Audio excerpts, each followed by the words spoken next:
Συντροφικότητα λοιπόν, η συνέχεια.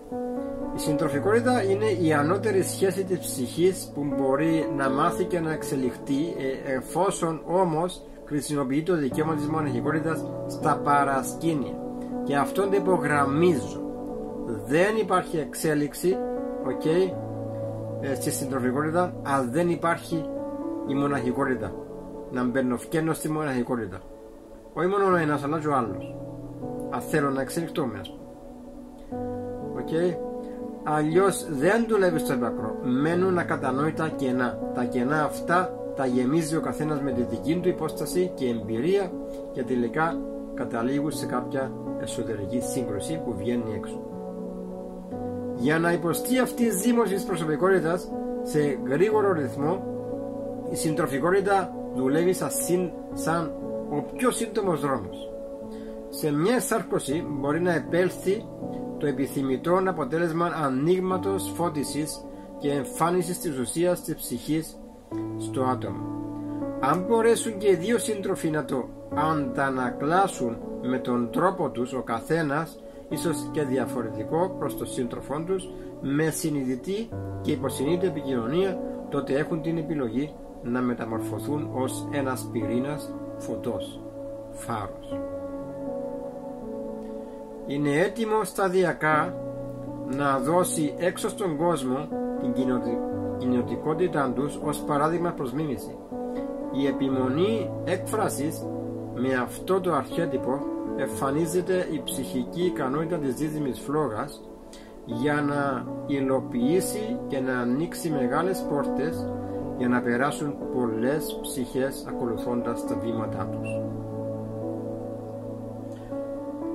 Όπως είδαμε, και οι τρεις ψυχές είναι αλληλοεξαρτώμενες. Δεν γίνεται να έχουμε τέλεια επικοινωνία με όλους γύρω μας και να μην εξασκούμε ποτέ τη μοναχικότητα. Κάποια στιγμή η συνείδηση αποδυναμώνει, η ενέργεια χάνεται, επέρχεται η κόπωση.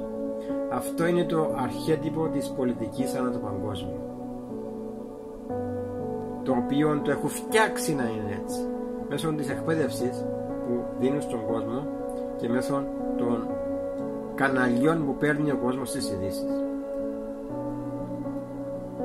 Με αυτόν τον ίδιο τρόπο δεν γίνεται να είναι το άτομο σε μόνιμη μοναχικότητα ανάμεσα σε άλλους ανθρώπους.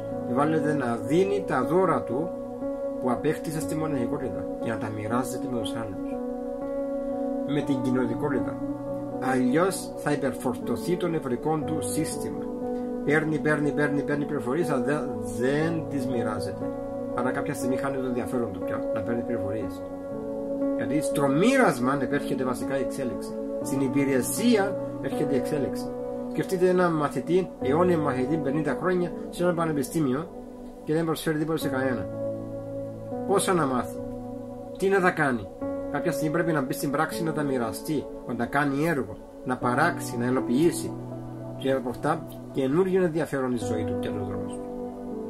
Παίρνουμε τη γνώση, παύλα επίγνωση, την εφαρμόζουμε πάνω μας και τα αποτελέσματα τα μοιραζόμαστε με τον άλλον κόσμο. Έτσι μαθαίνουμε όλοι μας. Αφού ωφελέσει εμάς, θα ωφελέσει και άλλους, όταν το βγάλουμε έξω με την κοινωνικότητα. Το τρίπτυχο λοιπόν της επικοινωνίας στην ουσία είναι η προετοιμασία της εκπαίδευσης της προσωπικότητας να αφήσει την ψυχή να λάμψει, να εμπιστευτεί και να αγγίξει το θεϊκό κομμάτι της ύπαρξής της.